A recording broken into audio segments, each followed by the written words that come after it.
Құрметті қауым, мынау сіздерге таныстырғалы отырған адам Ғалым Төтейұлы деген ағамыз, негізгі мамандығы инженер механик, 43-ші жылғы Жаңарқаның тумасы. Бұл кісі ұзақ жыл ауыл шаруашылық саласында жұмыс істеді, кәсіподақ саласында жұмыс істеді.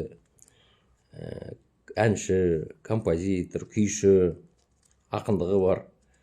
Енді міне соңғы жылдары енді ойында жинақтап жүрген ойлары ғой.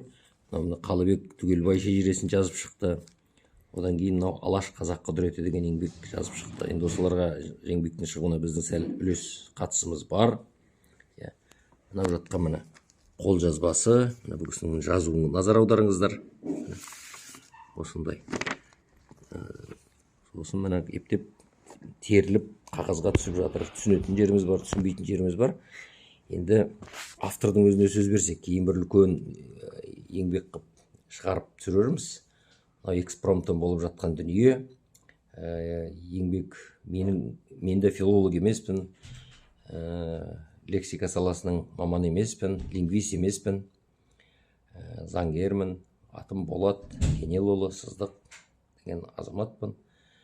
Енді сәл тарихты оқитынымыз бар, әуесқойлықпен әртүрлі нәрсеге қызығатынымыз бар. Сол ағамыз осы еңбектерді шығуға маған сәл сеніп тапсырғаны бар. Бұл еңбектің мынау кітаптың шыққанда Алаш қазақ құдіретінің Асан Жұмаділдин ағамыздың баласы Бақтыбай Жұмаділдиннің қазақтану институты көмектесті. Сол еңбек шықты. Енді осының тұсаукесерін жасаймыз деп отырғанда ағамыз сәл сырқаттанып қалды. Бірақ қазір мына 3-ші бөлік, 4-ші бөліктер жазылып жатыр. Оқырманға түсінікті болу үшін аға өзіңіз бұл еңбектің бастауы неде, мәні неде, сәні неде, соны айтсаңыз. Енді бұл еңбектің әр жақ негізі менің тарихқа деген құмарлығым, қазақ халқына деген жанашырлығым болуға тиісті. Жаңағы өз халқымыздың тарихын түсіну үшін, оны білу үшін көп оқу керек, көп ойлану керек деген сияқты.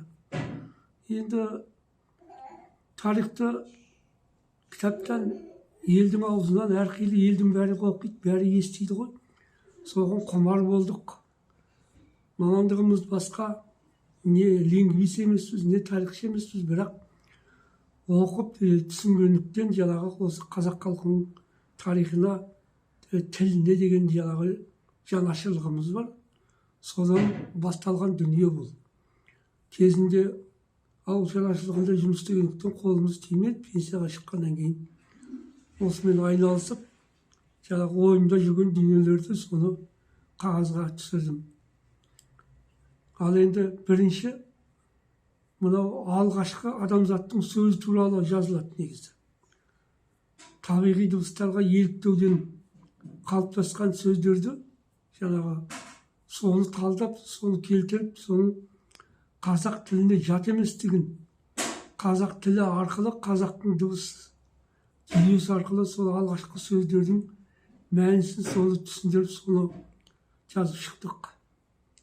Бұл келешекте қазақтың келешектегі тарихына аппарат жүйесі болғандықтан осы бірінші бөлімді содан бастадық. Кейінгі тарихи жүйеге келген уақытта бәріне осы алғашқы сөздерге арқа сүйеп отырдық. Алғашқы сөздер арқылы дәлелдеуге тырыстық. Сондықтан да ол бірінші бөлімді жақсылап оқыған адам әрі қарай қалғандарын да ұғынады.